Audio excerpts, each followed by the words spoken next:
There are days where I just don't know where to begin. Perhaps I need to recognise that it takes a conscious effort to kickstart the creative part of your brain every morning. Most mornings I do this simply by starting the work, but other times extra help is required. While it might appear as mere distraction, doodling has been recognised for its many potential benefits.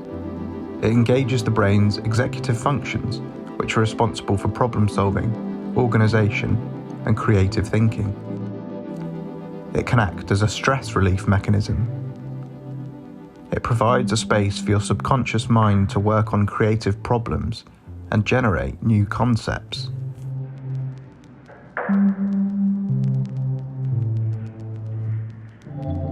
If you're like me, you find that writing things down helps you to remember them. I'm not writing it down to remember it later. I'm writing it down to remember it now. The same thing happens when you doodle.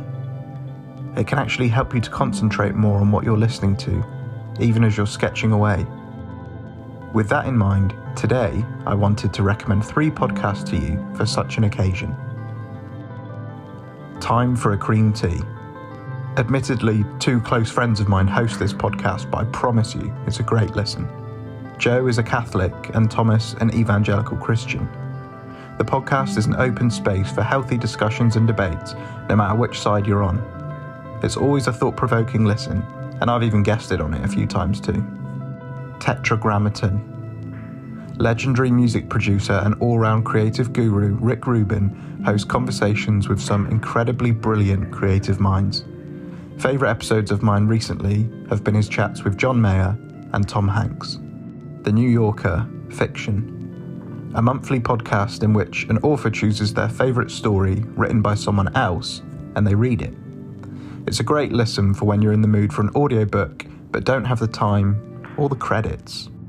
There's also a discussion at the end between the host and the author, in which they talk about why they chose the story and dig into the weeds of what makes that particular piece of writing so brilliant.